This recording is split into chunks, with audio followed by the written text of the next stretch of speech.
여러분의 투자 활력소가 되어드리겠습니다. 안녕하세요. 주식오락관 1부 진행의 이유진입니다.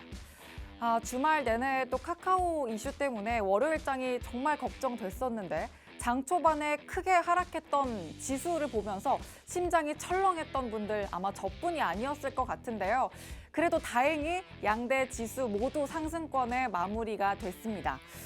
코스피는 외국인이 매수 규모를 확대하면서 고점 부근인 2219선의 종가를 형성했는데요.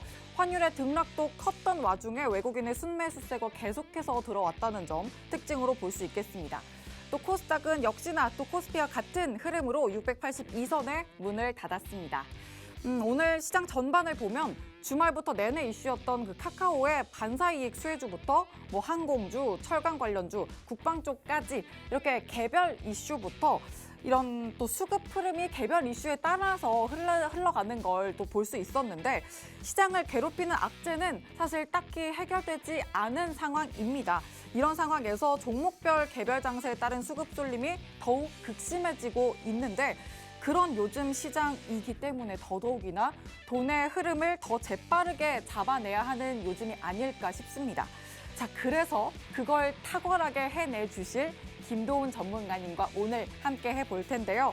수급이 강하게 쏠리는 종목부터 또 약세장에서도 투심이 스멀스멀 살아나는 종목들까지 시장 상황에 맞는 종목 전략을 톡톡히 세워주실 거고요. 또 무엇보다 주가를 움직이는 세력의 수급을 내 눈으로 간파하고 계시는 분이기 때문에 지금 방송뿐만 아니라 장중에는 노란톡방 안에서 전문가님과 함께 든든한 전략을 세워보시길 바랍니다. 화면 하단 보시면 QR코드가 있고요. 휴대전화 기본 카메라 켜서 스캔만 하시면 입장 링크 방송 바로 생성이 됩니다. 자, 그리고 유튜브 검색창에 팍스경제TV 실시간 방송 이렇게 검색하고 채널 들어오시면 실시간으로 방송 참여도 가능합니다. 자, 그럼 이제 전문가님 실력을 세력주의 탄력으로 먼저 확인해 보시죠. 경지에 올라 있는 역대 최대 수익 종목들 이렇게 세 자릿수 수익 내고 있고요. 단타 종목들도 탄력이 어마어마합니다. 이렇게 3거래일 만에 FN리퍼블릭 24% 자랑하고 있고요. 제노포커스는 또 생방송 중에 드렸던 종목인데 2거래일 만에 27% 이상, 또 1거래일 만에 9.77%, 또 브릿지바이오 테라퓨틱스는 10% 이상의 수익 내고 있는 것까지 다 확인이 되고 있습니다. 오늘 생방송 중에도 이렇게 탄력 어마어마한 극비 세력주를 필살기 종목으로 드릴 거니까요. 노란톡방 지금 바로 들어오셔서 정확한 종목명도 확인하시고요. 장중에 매수매도 타점 전략도 꼭 실시간으로 세워보시길 바랍니다. 화면 하단 보시면 QR코드 이렇게 방송 내내 띄워드릴 거니까요. 휴대전화 기본 카메라 켜서 스캔만 하시면 입장 링크 바로 생성됩니다. 그 링크 통해 가장 빠르게 노란톡방 들어오실 수가 있습니다. 저희 전문가님의 노란톡방은 주식 오락관 1부 50분 동안 안에만 들어오실 수 있으니까 지금부터 서둘러서 들어와 주시길 바랍니다. 자, 다음은 오늘의 관전 포인트 짚어드릴게요. 1부에서는요. 돈이 향하는 곳을 제대로 파악하기 위해서 세력에 대한 진실을 파헤쳐 드리려고 하는데요. 흔히 하나의 종목을 공략하기 위해서는 기본과 기술을 잡아야 된다, 빼놓을 수 없다 이렇게 이야기를 하는데 이 중에서 기술을 의미하는 순수 차트론만으로도 세력을 이길 수 있을지 아니면 또 추가적인 다른 포인트가 필요할지 또 세세하게 알아보도록 하겠습니다. 그리고 2부에서는 하루만 해도 몇 번이나 표정을 바꾸는 이 시장 속에서 또 변함없이 강세를 유지하는 전기차 관련주를 조명해 보려고 합니다. 미래 먹거리로도 빠질 수 없는 테마인데 그만큼 또 쑥쑥 커져가는 전기차 시장입니다. 지금부터 그럼 이 전기차 시장 안에서 꼭 눈여겨봐야 될 상승할 종목들 또 조명을 해보면서 성장 포인트와 지금 자리에 대한 분석까지 꼼꼼하게 해보도록 하겠습니다. 자, 한 주 내내 또 다시 뜨거운 빨간불을 켜내기 위한 전략 저희와 지금부터 함께 보시죠. 주식오락관 1부 문을 활짝 열겠습니다.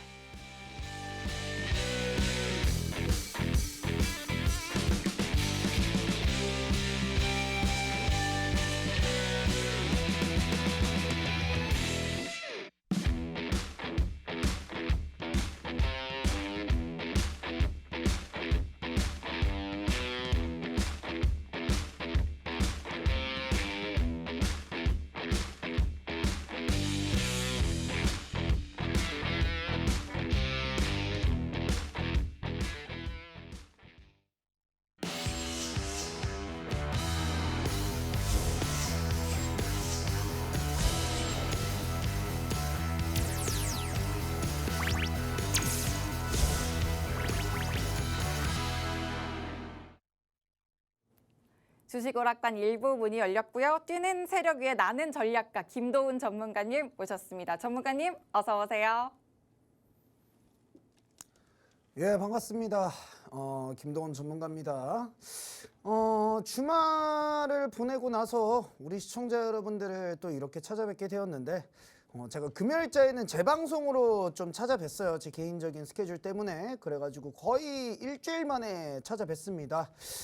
다들 어떻게 일주일간 잘 지내셨는지 모르겠습니다. 지금 시장이 뭐 사실 뭐 반등하는 분위기가 나오는지 안 나오는지 사실 아직까지는 조금 헷갈리실 겁니다. 그죠? 그래가지고 뭐 좋냐 안 좋냐 이런 얘기들도 굉장히 많이 나오고 있고요. 더군다나 또 주말에는 카카오가 먹통이 됐었습니다. 근데 제가 그 토요일 날 카카오톡이 먹통이 된 걸 몰랐었어요. 그게 진짜 정말 슬픈 일인데 참 굉장히 안타까운 일입니다. 그죠? 그래서 어찌됐든 저도 이제 갑자기 이제 뉴스로 이제 알았거든요. 그냥 원래 주말에 저한테 연락 오시는 분이 없어서 제가 우리 시청자 여러분들이랑 소통하는 노란톡방이라도 좀 활성화를 시켜야 되나 생각을 하고 있습니다. 참 이게 친구가 없으니 씁쓸하네요. 우리 시청자 여러분들께서도 뭐 말벗이 필요하시면 언제든지 주말에 노란톡방에 들어오셔가지고 말씀하시면은 제가 말벗을 해드리도록 하겠습니다. 뭐 자 그러면은 사설은 일단은 밀어넣고 증시를 한번 보도록 해야 될 것 같은데, 증시가 지금 이제 반등이라고 말씀하시는 분들이 점점 많아지고 있어요. 왜 그러냐면은 증시가 이제 서서히 우리 시장 생각보다 강한데 생각보다 잘 올라오고 있는데 라는 반응들이 좀 있거든요. 그런데 지금 시장을 제가 한마디로 말씀드리자면 시장을 돌릴 호재는 아직 없다라고 제가 좀 말씀을 드릴 수 있을 것 같습니다. 자, 그래서 시장이 돌아갔다, 시장이 이제 반등을 한다라고 말씀하시는 대부분의 분들의 주장이 뭐냐면 이 캔들 때문이에요. 이번에 나와줬던 미국 선물, 나스닥 선물 캔들 때문인데 바로 이 캔들입니다. 이 캔들. 요게 뭐였냐면은 이제 지난주 목요일이었나 금요일이었나? 미국 CPI 발표 때 마이너스 3%로 이제 프리장에서 쭉 빠져주다가 CPI 발표를 하면서 마이너스 3%까지 쭉 빠졌다가 본장이 개장하면서 플러스 2%까지 올라서 마감을 한, 이 캔들이 이렇게 마이너스 3%가 빠지다가 플러스 2% 이상으로 마감한 캔들이 2011년도 이후 거의 11년 만에 나온 캔들이거든요. 그래가지고 대부분의 분들이 굉장히 이게 강한 상승 신호다, 이거 이제 바닥이다 라고 말씀을 하시더라고요. 근데 제가 항상 말씀드렸어요. 뭐라고요? 아직까지는 좀 더 빠져야 된다고 제가 조금 말씀을 드렸었습니다. 저점은 한번 깨줘야 된다, 그래야지만 바닥을 좀 우리들이 확인할 수 있다 라고 말씀을 드렸는데, 아니나 다를까 다음날이 또 똑같은 캔들이 나왔습니다. 뭐예요? 다음날에 플러스 1.7%까지 올랐다가 마이너스 3%로 끝났어요. 그러니까 결과적으로 봤을 때는 전일자에 말아 올려줬던 캔들과 비슷하게 만들어줬다라는 거죠. 그래서 나스닥 자체도 아직까지 증시 방향성을 못 잡고 있는데, 중요한 건 뭐냐면 우리나라가 과도하게 빠졌으니까 우리나라는 더욱더 견고할 거야, 밸류에이션 가치 대비해서, 이렇게 생각하신다면 생각보다 큰 오산일 수가 있겠다라고 저는 좀 말씀드릴 수가 있는 게 뭐냐면, 간단하게 얘기하자면 우리나라 증시는 나스닥보다 무조건 약합니다. 왜 약하냐? 일단 주주환원율이 너무 약해요. 우리나라는 10년 평균 주주환원율이 대략 30% 수준인데 미국은 90% 수준입니다. 이게 뭐냐면 주주환원율이라는 게 이 자사주 매입, 그러니까 자사주를 사들이는 것 탓하죠. 이 자사주 매입과 배당 성향을 합친 것을 배당 성향, 배당 얼마 주는지 순이익과 비교해 보는 게 이제 주주환원율입니다. 근데 이 주주환원율 자체가 높으면 높을수록 주가가 굉장히 강하게 오르는 경향들이 있다라고 보시면 될 것 같은데, 우리나라는 30%가 채 되지 않아요. 영국은 10년 평균이 117%고 130% 가까이 됐나 그럴 겁니다. 그리고 미국이 한 90% 정도. 그냥 단적인 예로 들자면 애플을 보시면 되는데, 애플은 10년 평균 주주환원율이 117% 정도가 된답니다. 그러면은 뭡니까? 애플은 그냥 1년에 번 순이익만큼 그 이상을 주주들에게 다 돌려줬다는 거예요. 왜 이런 극단적인 차이가 날까요? 간단합니다. 우리나라는 대기업들이 순환 출자 구조를 가지고 있어요. 이 순환 출자 구조라는 게 뭐냐면은요. 이 기업들끼리 연쇄적으로 작용해서 내가 네 지분 가지고 있고 얘가 얘 지분 가지고 있고 얘가 얘 지분 가지고 있는 이런 사슬처럼 엉켜있는 출자 구조를 가지고 있습니다. 그래가지고 결과적으로 봤을 때는요. 주주 환원율을 높이잖아? 이 회사 돈이 이 회사로 들어가는 거고 이 회사 돈이 이 회사 돈이 이 회사로 들어가는 거예요. 딱히 최대 주주한테 이익이 되지 않는단 말이에요. 근데 이제 미국이나 이런 쪽으로 가게 되면 결과적으로 했을 때 최대 주주가 본인이야. 그러니까 결국엔 돈 많이 벌어서 주주한테 배당해 주는 게 나한테도 좋은 겁니다. 그러다 보니까 우리나라는 이러한 어차피 회사 돈 돌려먹기니까 차라리 이렇게 주주 환원율을 놀리는 것보다 그냥 자회사 하나 만들어가지고 제가 항상 말씀드리죠. 회사 하나 만들어가지고 엿다가 수저 넣고 일감 몰아주기 해가지고 여기에다가 이제 딱 수주 받아서 하고 여기에서 돈 버는 게 내 거. 이런 식으로 해버리면 돈 빼먹기 얼마나 편합니까? 그게 지금 우리나라 대기업들 그리고 엔간한 코스닥 상장사들도 다 이렇게 하고 있어요. 뭐 이상한 데에다가 투자한 코스닥 상장도 굉장히 많습니다. 근데 까고 보면은 페이퍼 컴퍼니예요. 그럼 페이퍼 컴퍼니에 가가지고 직원 앉아있는 거 보면 한두 명이서 발톱 깎고 있습니다. 그런 데에다가 막 100억씩 줘요. 1년에.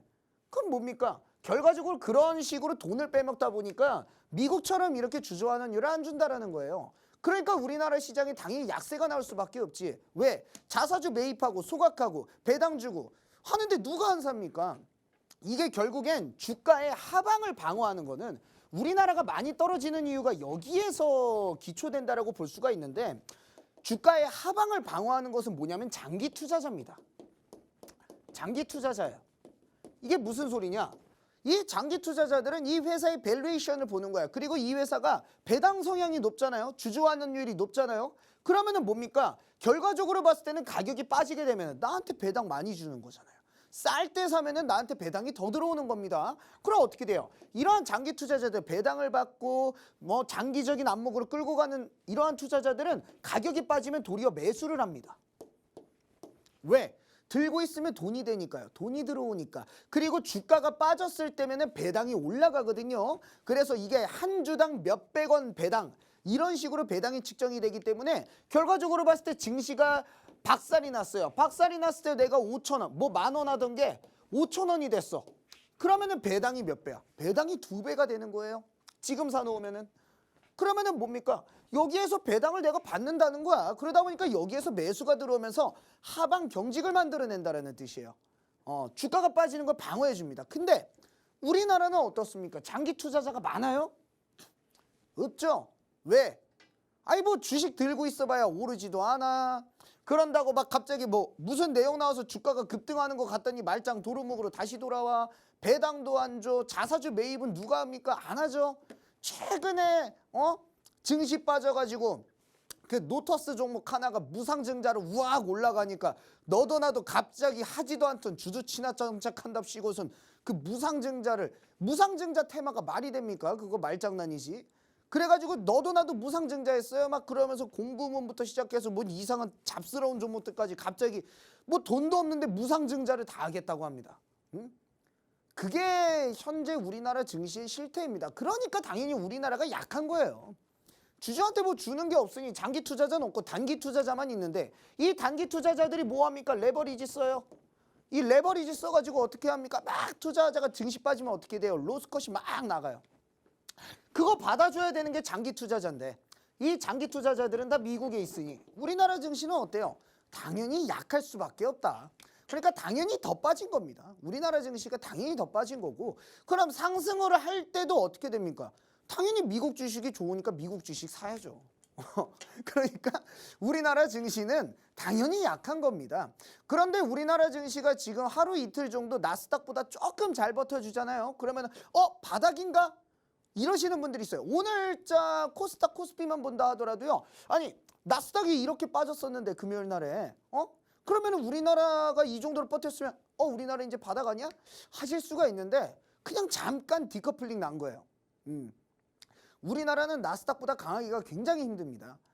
뭔가 특수한 조건이 완성되지 않는 이상 굉장히 힘든 나라예요. 그렇기 때문에 지금 아직 뭐 하락이 끝났다? 증시는 이제 반등이다? 그런 말씀들은 하지 마시고 증시에서 확실한 시그널이 나와 줄 때를 우리들은 기대를 해야 된다. 그렇기 때문에 지금 뭔가 증시가 상승할 것을 기대하고 매매 전략을 짜신다라고 한다면 다시 한 번 더 다가오는 하락의 계좌가 한 번 더 박살이 납니다. 우리 시청자 여러분들께 제가 말씀을 드리는데 그러면 어떻게 매매를 짜셔야 되냐? 말 그대로 증시랑 상관없는 매매 전략을 지금은 짜셔야 된다라는 거예요. 증시가 올라갈 때 뭐 2차 전지 섹터 이런 거 다 유망하죠. 누가 좋은 거 모릅니까? 그죠? 근데 지금은 이게 과연 저점인가 아닌가에 대한 여부를 놓고 봤을 때 나는 장기적인 안목을 가지고서 끌고 갈 거야. 난 장기 투자자 할 거야. 그럼 사세요. 그러면은 천천히 분할 매수로 지금부터 사셔도 됩니다. 지금 적극 권장드려요. 다만 단기적으로 어떠한 액션을 바라고서 접근한다라고 한다면 절대적으로 지금은 섹터주나 이러한 종목들을 건드릴 때는 아니라는 거예요. 조선주 업황 좋은 거 나도 알아요. 여러분도 아실 겁니다. 조선 업황 좋고요. 2차 전지 너무 대박 날 것 같고요. 리튬 사상 최고가 갱신하고 다 알아요. 다들 알지만 지금 이거를 장기적인 안목으로 끌고 갈 게 아니시다라고 한다면 단기적인 매매 전략은 이러한 시장과 상관없는 작전주, 개별주들을 우리들이 투자를 해야 되는 시기입니다. 지금이 딱 그런 시기예요. 그래가지고 제가 우리 시청자 여러분들에게 항상 말씀드리는 게 뭡니까? 들어와라. 그러면은 내가 알아서 승부주를 주겠다라고 말씀을 드려요. 그래서 제가 지난주에 들어오신 분들도 역시나 들어오시자마자 종목을 하나 제가 잡아드렸거든요. 아직 진행 중이라서 말씀은 못 드리는데 지금 플러스 또 20%예요. 그게 또 플러스 20%입니다. 제가 그래가지고 지난주 딱 수요일 날 들어오셨던 분들이 매수를 하셨을 때 딱 플러스 20%가 나옵니다. 그래가지고 저는 항상 말씀드려요. 이게 수익이라는 거는 지금 시장에서 어떻게 챙겨가야 되는지를 알아야 됩니다. 그래서 단기적인 전략, 중기적인 전략, 장기적인 전략 이러한 전략군들을 가져가는 것들이 다 다르셔야 되거든요. 그래서 정말 확실한 전략을 가지고 단기적으로 수익을 내서 중장기적인 종목들 끌어모아가면서 제대로 된 매매를 하고 싶다라고 하시는 분들은 지금 바로 노란톡방으로 들어오시길 바라겠고요. 저는 그러면은 지금 잠시 증시 얘기 마치면서 강의를 시작해 보도록 하겠습니다. 시장이 반등을 한다라는 이 목소리가 여기저기서 좀 들리고 있는데 아직은 시장에 이렇다 할 호재가 없다라는 평과 함께 나스닥 선물 차트 통해서 또 냉철한 기술적 분석도 해주셨습니다. 전문가님이 또 말씀을 해주신 것처럼 우리 시장은 아직 미국 증시보다는 좀 덜 다져졌다고 볼 수 있기 때문에 확실한 시그널이 나오기 전까지는 단기적인 관점을 두고 그에 맞는 전략을 종목 선택과 타이밍을 잡아가시는 게 좋을 것 같은데요. 그런 전략들을 노란톡방 들어오시면 승부주와 함께 단기적인 탄력을 챙겨가실 수 있도록 던져드립니다. 지금 수익을 내고 있는 승부주가 20% 이상의 수익을 내고 있는데 아직 수익 중이라는 점 한 번 더 참고를 해보시면서 노란톡방 들어오셔서 이런 탄력적인 전략 함께 챙겨보시길 바랍니다. 화면 하단 QR코드에 휴대전화 기본 카메라 켜서 갖다 대기만 하시면 입장 링크 바로 생성되니까요. 쉽고 빠르게 얼른 들어오셔서 지금 시장에 맞는 전략 함께 챙겨보시길 바랍니다. 자, 그러면 이제 세력에 대한 오해를 풀어보는 시간으로 오늘 강의 본격적으로 한번 포문을 열어보도록 하겠습니다. 오늘은 또 어떤 주제로 세력에 대한 진실을 낱낱이 파헤쳐 주실지 전문가님 다시 모셔보도록 하죠. 자, 강의를 시작해야 되는데 뭐 제가 달라진 게 없습니까? 지금 이게 여기에 서 있다 보니까 지금 땀이 너무 나요. 제가 지금 팔을 들기가 민망할 정도로 땀이 나고 있습니다. 그래서 잠깐 마일을 좀 집어 던졌는데 우리 시청자 여러분들에게 열심히 강의를 해드리기 위해서니까 양해를 좀 부탁드리겠고, 자, 그러면은 바로 다음 강의 들어가 보도록 하겠습니다. 오늘의 강의 뭐냐? 순수 차트론으로 내가 세력을 이길 수가 있나요? 라는 데에서 제가 조금 설명을 드리려고 합니다. 굉장히 많은 이 주식 강의들을 본다라고 한다면 세력 얘기를 가미를 되게 많이 합니다. 그래서 차트가 형성되는 메커니즘에 대한 설명을 세력이라는 단어 하나로 사실은 풀어내려고 하는 것들이 많아요. 이게 무슨 뜻이냐면은 예를 들어서 이겁니다. 급등이 주가가 급등이 하나가 나왔어요. 이때 거래량이 대량으로 발생했습니다. 그죠? 대량으로 발생했는데 이렇게 차트가 쫑쫑쫑쫑쫑쫑쫑 빠져요. 근데 이때 거래량이 죽어 있습니다. 그러면 이걸 가지고 세력이 매집했다라고 해버립니다. 근데 제가 말씀드렸죠. 절대로 세력이 매집한 게 아니라고요. 세력이 매집한 게 아니라 거래가 왜 죽었을까요? 여기에서 많이 들어와가지고 꽉 쥐고 있으니 당연히 거래가 죽었대. 그러니까 이게 세력이래. 그게 아니라 이건 개인 투자자들이 들어와도 똑같습니다. 왜? 초반에는 여기에서는 손절치고 막 거래가 일어나요. 그죠? 근데 그 다음부터 뭡니까? 물린 거예요. 그냥 마이너스 10% 20% 물려 있는 겁니다. 이 개인 투자자가 손절이 나간다라는 심리를 계산을 해본다라고 하면은 어느 정도 선에서는 손절을 칩니다. 그죠? 우리 시청자 여러분들도 그럴 거예요. 딱 마이너스가 5%, 7%, 많으면 한 10%요 정도까지는 아이씨 이거 손절 쳐야 돼 이러면서 손절을 치실 겁니다. 근데 여기에서 만약에 더 빠진다. 막 갑자기 마이너스 20%가 됐고 마이너스 30%가 됐어요. 그때부터는 뭐 하십니까? 우리 시청자 여러분들 뭐 하세요? 기도합니다. 그때부터 손절이 안 나가거든요. 아니 손실이 너무 크니까. 아니 손절할 타이밍을 놓쳤기 때문에 손절을 못하게 되고 물려있게 되는 겁니다. 그래서 보통 주가의 급등이 한번 이렇게 일어나게 되면은 초반에 한 마이너스 10% 15%까지는 그래도 거래가 조금 있어요. 근데 여기에서 더 빠지기 시작하면 거래가 죽어버리는 겁니다. 왜? 물렸으니까. 손절할 타이밍이 지났으니까.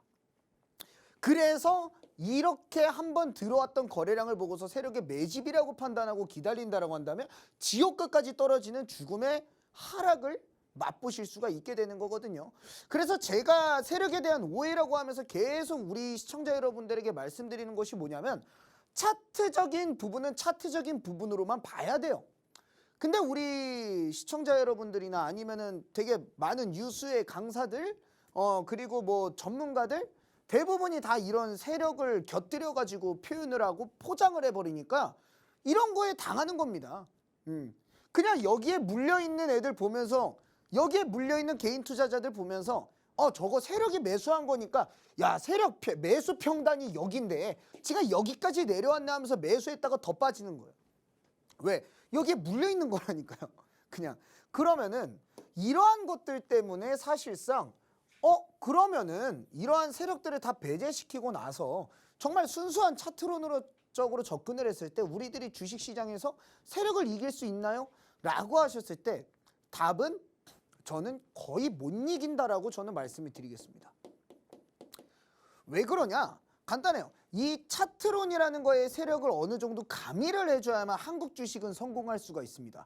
이게 도리어 이게 우리나라 한정이거든요. 사실상 미국 주식이나 코인 그리고 선물 이쪽은 순수 차트론으로 이길 수가 있어요.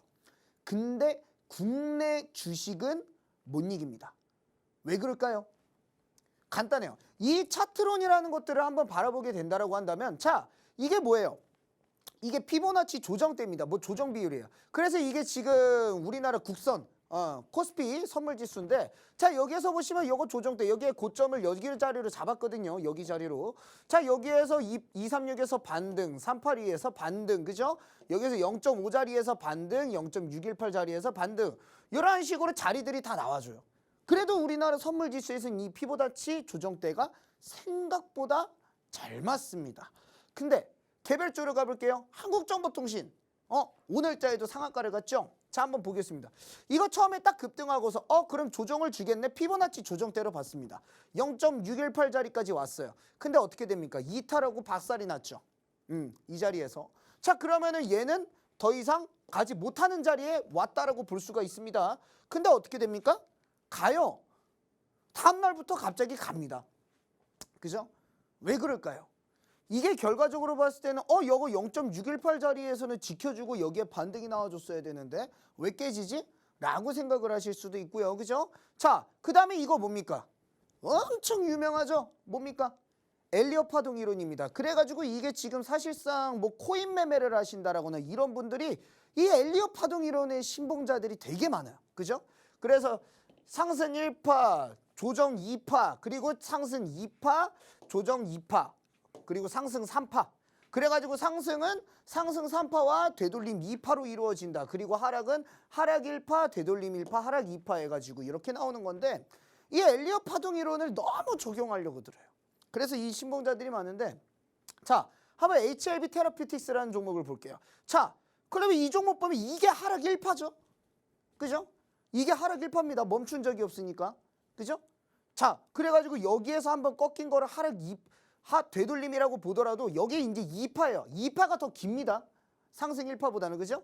자, 한번 보도록 할게요. 어떻게 됐습니까? 이 자리거든요. 자, 한번 올려주고 어떻게 돼요? 자, 돌려줬어. 돌려줬는데 못 가. 그냥 깨져버립니다. 그죠? 여기에서 어디에서 엘리엇 파동 이론이 나옵니까? 없죠? 그죠? 그러면은 왜 도대체 이러한 결과값들이 나오냐라는 거야. 그러면 간단하게 생각을 한다라고 하면 뭐냐면 차트로는 철저한 수급 논리로 이루어져 있습니다. 이게 무슨 뜻이냐? 이게 차트론이라는 것은 딱 두 가지예요. 이 수급론과 평균이에요. 거의 두 가지로 이루어졌다고 보시면 됩니다.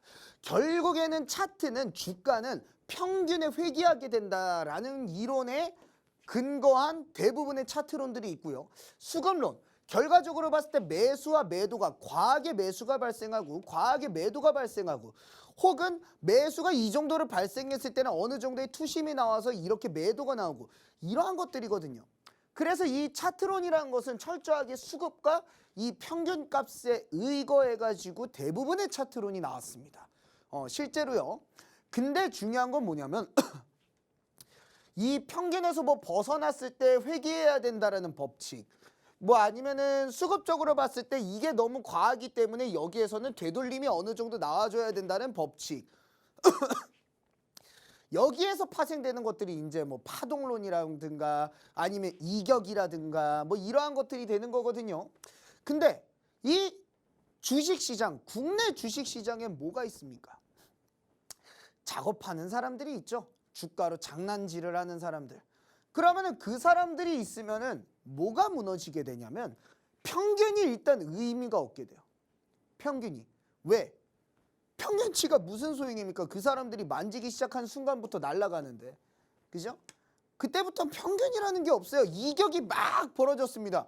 이격이 막 벌어졌어요. 공중부양하고 있어요. 근데 어떻게 됩니까? 안 떨어져요. 야, 이거 더 가는 거 아니야? 하고서 봤더니 더 가. 왜 더 갈까요? 자기들이 수익 더 보려고. 평균치라는 게 상관이 없어집니다. 그럼 수급론. 자, 개인 투자자, 이 정도 올랐으면은 이거를 과열이라고 생각하는 움직임 때문에 여기에서는 매도가 나와줘야 됩니다. 거기에서 의거가 돼서 나오는 게 파동론이라고 말씀을 드렸죠. 자, 이 정도 올랐으면은 처음에 기존에 가지고 있던 차익 실현 매물 때문에 눌림이 나와줘야 됩니다. 근데 뭐 안 나옵니다. 왜 안 나올까요? 작전하는 놈들이 뛰어다가 놓기 때문이에요. 얘들은 개인 투자자가 아니거든요. 두렵지가 않거든. 얘들한테 심리라는 건 존재하지가 않거든요. 그러니까 와 쏴버립니다. 그럼 어떻게 되겠어요? 이것도 안 먹히는 거예요. 그러니까 결과적으로 봤을 때 이 국내 시장에서는요. 너무 피오한 차트론을 들고 와가지고 내가 이거 뭐 피보나치 조정 비율이랑 뭐 엘리엇 파동 이론이랑 뭐 이렇게 해가지고 파동 봐 어쩌고 그거 안 통합니다. 그래서 사실상 그 지금 이게 사실 시중에 많이 돌아다녀요. 최근에 이러한 피오한 차트론들이. 이러한 피오한 차트론들은 사실상 코인에서는 굉장히 잘 맞습니다. 그거는 제가 말씀을 드린 게 뭐냐면 코인이라는 거는 결국엔 글로벌적인 수급 논리가 가장 적절하게 맞아떨어지는 시장이에요. 왜냐하면 코인 하나를 전 세계에서 거래를 하니까. 그죠? 뭐 비트코인이라든가 뭐 이더리움이라든가 이런 코인들. 근데 이 코인들을 제외하고 났을 때는 선물 시장 정도? 딱 선물 시장 정도를 제외하고는 이 수급 논리에 의거해서 움직이질 않아요.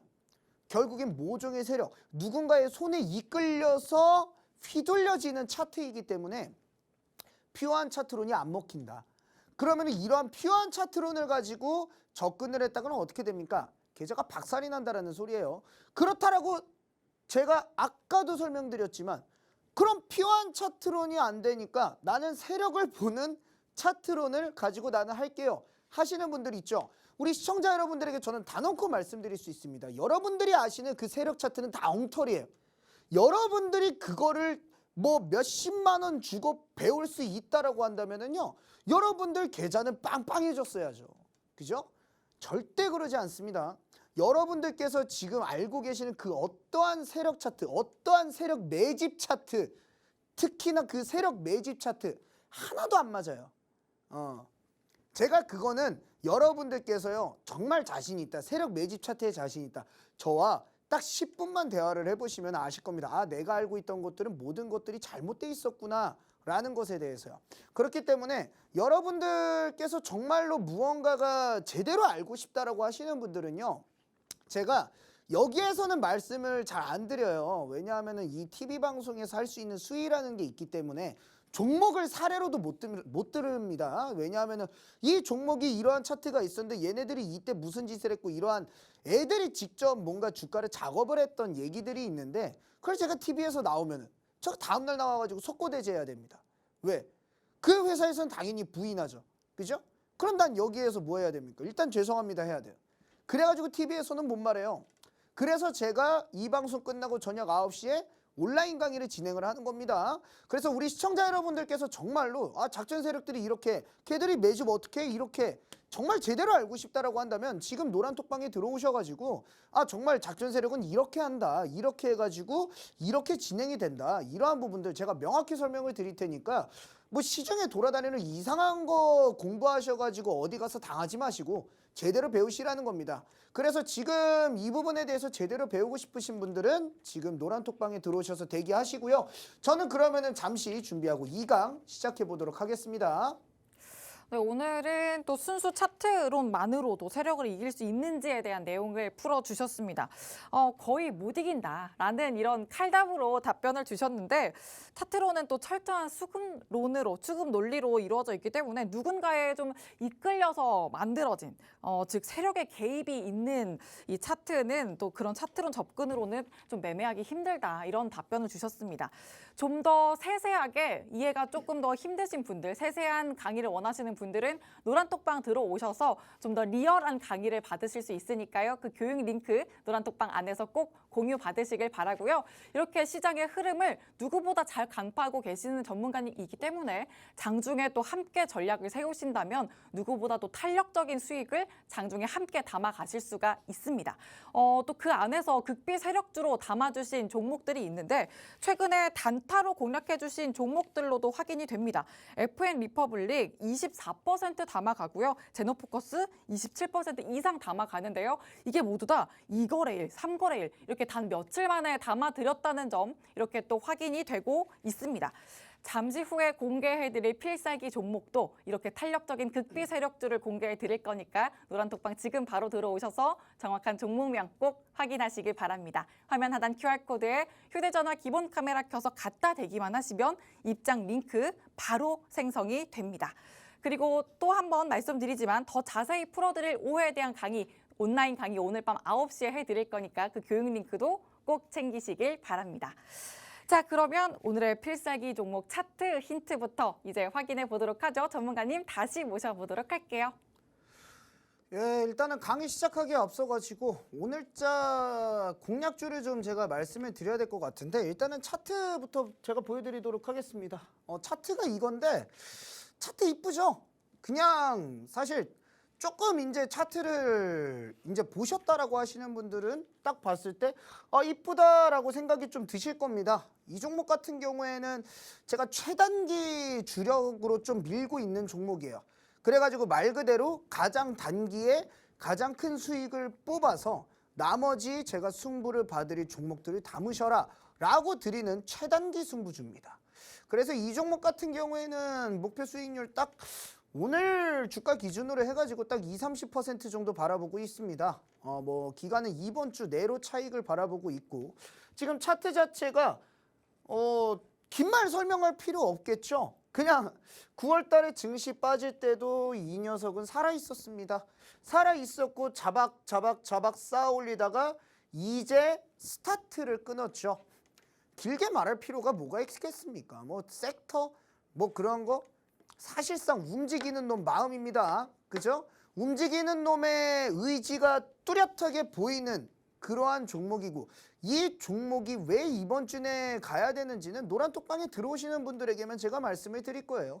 그래서 궁금하시다, 정말 내가 최단기로 정말 수익을 한번 보고 싶다라고 하시는 분들은 지금 바로 노란톡방에 들어오셔서 대기하시길 바라겠고요. 저는 이제 2강 시작하겠습니다.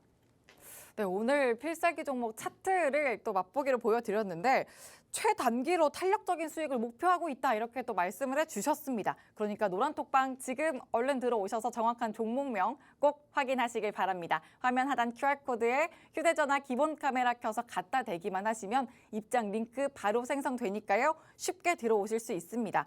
자, 그리고 시간상 풀어드리지 못했던 전략적인 내용 이 부분도 오늘 밤 9시에 온라인 강의로 더 리얼하게 풀어주신다고 하니까 교육 링크도 꼭 챙기시길 바랍니다. 자, 이제는 전문가님 모셔서 마지막 강의로 또 더 풀어보도록 할게요. 강의를 좀 열성적으로 해야 되는데 지금 이게 너무 열성적으로 하니까 팔을 못 들겠어요. 제가 이 왼팔 쪽에 좀 젖었네. 근데 일단은 제가 어찌됐든 강의는 진행을 해야 되니까 조금 팔의 액션을 제가 줄여서 부끄럽지만서도 한번 강의를 진행해 보겠습니다. 자, 지금 두 번째 강의는 뭐냐? 바로 차트 접근에 대한 기본입니다. 그러면은 도대체 차트를 어떠한 관점으로 접근을 해야 되는가에 대한 관점에 대해서 제가 말씀을 드릴 텐데, 자, 간단하게 말씀드릴게요. 만년적자 중소형주는 세력을 가정하고 접근을 해야 된다. 제가 이렇게 써놨습니다. 이게 무슨 뜻이냐면요. 결과적으로 봤을 때 이러한 세력들의 움직임에 대한 부분들에 대해서 여러분들이 알고 있는 차트로는 아닙니다. 여러분들이 익히 알아가지고 막 이 종목이 이렇게 매집이 됐고 이 종목이 여기에서 평단이고 이 종목이 이렇게 대량 거래가 들어갔는데 이렇게 뭐 시세가 그런 거는 아니에요. 그런 걸 가지고 덤비시면 어딜 가든 망합니다. 그냥 운으로 몇 개 때려 맞추실 수는 있거든요. 운으로 몇 개 때려 맞추실 수는 있는데 그런 거 절대 안 통합니다. 특히나 이 매집봉이라는 단어, 제가 제일 싫어하는 단어거든요. 뭐 이렇게 해서 윗꼬리 찔러가지고 매집, 이렇게 해가지고 매집, 이렇게 해가지고 매집, 뭐 이렇게 하다가 간대. 이러한 단어들 제가 되게 싫어하는 단어입니다. 제가 잠깐만 이거 설명하고 넘어갈게요. 왜 싫어하냐면 이게 결과적으로 봤을 땐 그냥 시세가 한 번씩 나온 거예요. 뉴스가 터졌건 아니면은 뭐 동호회가 들어왔건 뭐 했건 한 번씩 그냥 터진 겁니다. 그러면서 여기에 있던 매물대가 소화가 되었기 때문에, 그러면서 여기에 물려있는 친구들이 생겼기 때문에 당연히 어떻게 돼요? 여기에서 돌파하기가 수월해지는 거예요. 왜? 오랫동안 물려있으면 고통스러우나 단기적으로 물려있던 친구들은 자기 선택에 확신을 가진다. 이거 제가 지난 시간인가 지지난 시간에도 교육을 드렸었죠. 내가 오래 들고 있는 종목은 내가 손실권에서 오래 들고 있는 거죠. 정확히 말하자면 손실권에서 오래 들고 있는 종목은 본전만 와도 팔고 싶어 합니다. 근데 내가 손실권에서 오래 들고 있지 않았던 종목들은요, 다시 올라오게 되면은 내 선택은 틀리지 않았어, 잠깐 주가가 흔들린 거야 라는 개인 투자자의 심리가 형성이 된다라고 말씀을 드렸습니다. 그래서 결과적으로 봤을 때 손실권에서 오래 들고 갔던 종목들은 이게 본전 오면 파는 매물대가 되지만, 이렇게 짧게 물려있는 친구들은 매물대가 아니라 결국에는 여기에서 더 높은 곳을 바라봐주는 친구들이 된다.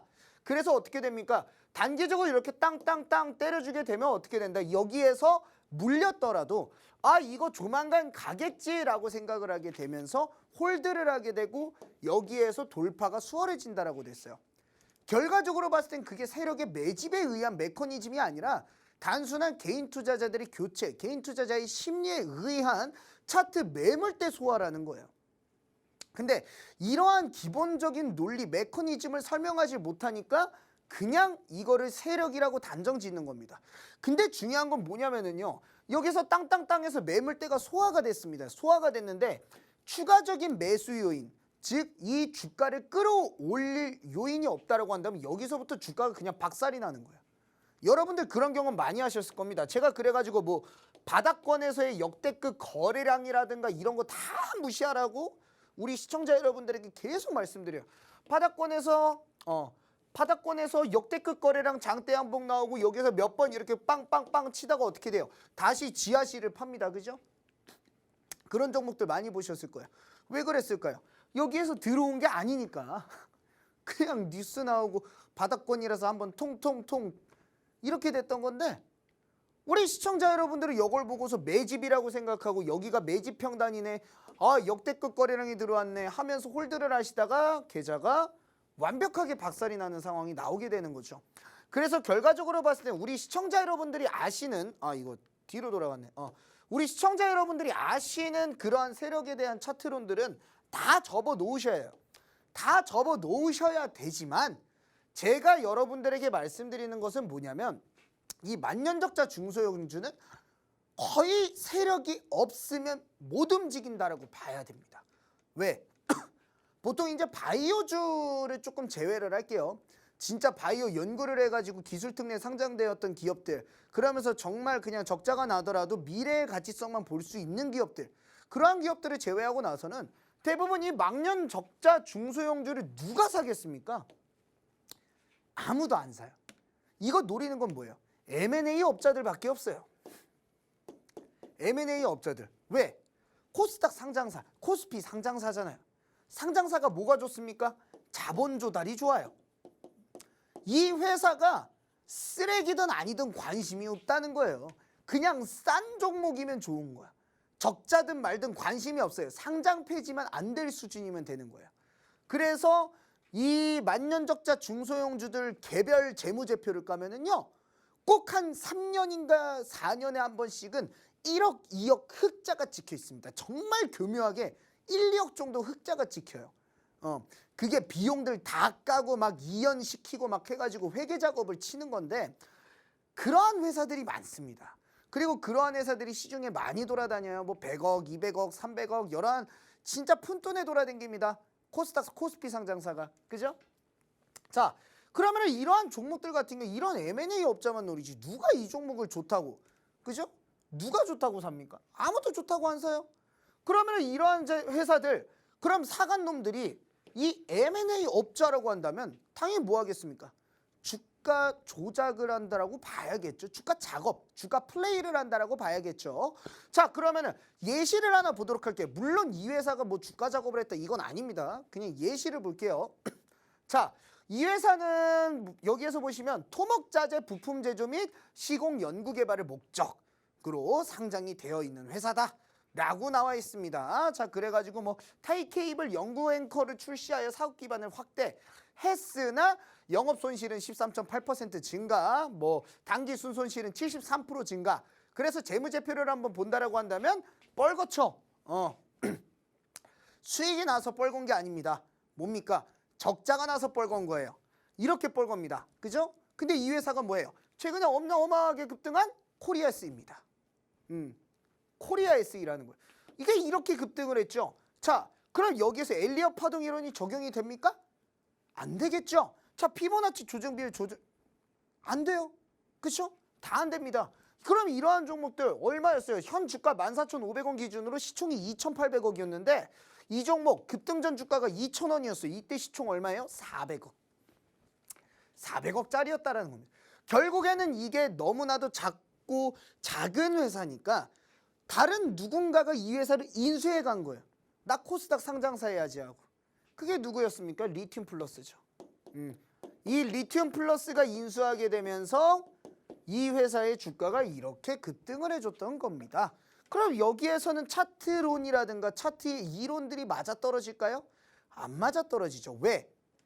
결과적으로 봤을 때는 이 코리아 SE라는 종목 그냥 예시로만 든 건데 이 종목이 작업을 하는 건 아니지만 이러한 소형주들은 누군가 꽉 쥐고 흔들고 있을 가능성이 굉장히 높다는 소리입니다.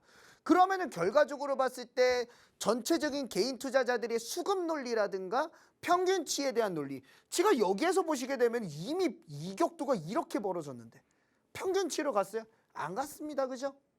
결과적으로 봤을 땐 그렇다라는 거예요.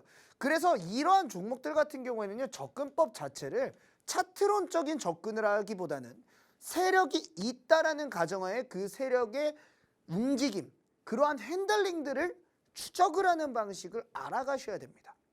그래서 그러한 부분들에 대해서 제가 9월 초순부터 지금 한 달 반 동안 내내 여기 나와가지고 떠들고 있는 거예요. 우리 시청자 여러분들 아시라고. 그래가지고 이러한 부분들 진짜 제대로 우리 시청자 여러분들 알아가셔야 되기 때문에 그런 부분들 아시려면 노란톡방으로 들어오시고 자, 그 다음에 그러면은 반대로 우량주는 어떻게 접근해야 돼요? 우량주는 도리어 차트론 쪽으로 접근하는 게 좋습니다. 이건 또 왜 그러냐? 자, 여기에서 보면 거래대금 상위 종목 단타 칠 때라든가 아니면 우량주라든가 이러한 종목들은 왜 차트론 쪽으로 접근해야 되는가? 간단하게 보여드릴게요. 자, 카카오 한번 보도록 하겠습니다. 카카오가 이렇게 주가가 쫙 빠지고 있어요. 근데 여기에다가 아까 전에 그 한국정보통신에서 틀렸던 피보나치 조정대를 한번 내가 딱 보겠습니다. 피보나치 조정대 볼게요.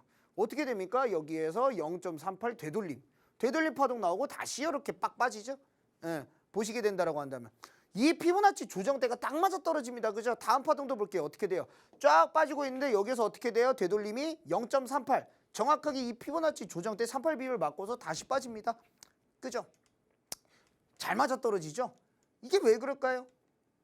간단합니다. 중소형주나 시총이 작은 종목들 같은 경우에는요. 개미의 비중이 작아요. 개인 투자자들이 많이 안 가지고 있다라는 소리예요. 결과적으로는 누군가가 꽉 쥐고 있고 아니면 세력이 핸들링을 한다라는 뜻입니다. 결과적으로 누군가 하나가 막 주가를 이렇게 저렇게 가지고 놀 수가 있는데 우량주로 가게 된다? 가지고 못 논다라는 거예요. 이건 기관이 개입하더라도 그냥 자박자박 순매수해서 이렇게 추세 상승을 만들어낼 수는 있겠지. 근데 이런 우량주들을 막 폭등시켜가지고 갑자기 10배, 삼성전자를 시총 1000조 원까지 뭐 2달 만에 10배 급등시킬 수 있겠어요? 못 급등시킨다니까. 그죠? 다들 못 그런다니까요. 우량주들은 그렇게 가지고 놀 수가 없어요. 그렇기 때문에 어떻게 됩니까? 이 개미의 비중이 높은 종목들이라는 거예요. 개미의 비중이 높기 때문에 뭡니까? 수급론적인 측면에서 접근이 용이하다. 그렇기 때문에 왜요? 그렇기 때문에 뭐예요? 차트론적으로 접근이 가능해진다라는 거예요. 다만 우리나라 시장 자체는 여전히 기관이나 외국인이나 놀이터라는 말이 있습니다. 이런 놀이터라는 말이 왜 적용이 된다라고 하냐면 말 그대로 아직까지 이 우량주에서조차 피오한 수급론이 적용되지 않은 시장이라는 거야.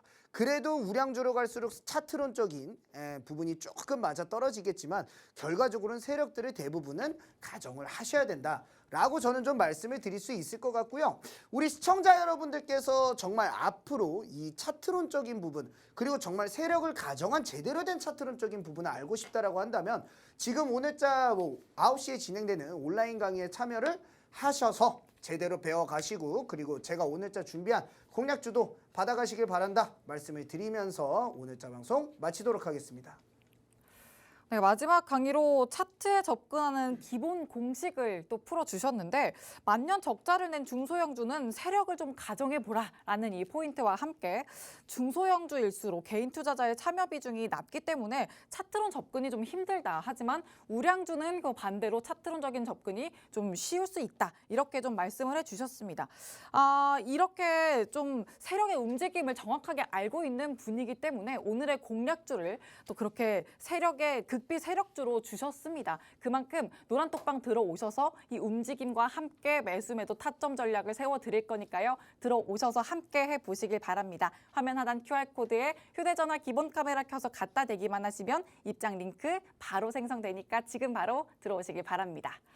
자, 그러면 주식오락관 1부는 여기서 마치겠습니다. 2부에서도 계속해서 함께 해주시길 바라고요. 그럼 시청해주신 여러분 고맙습니다.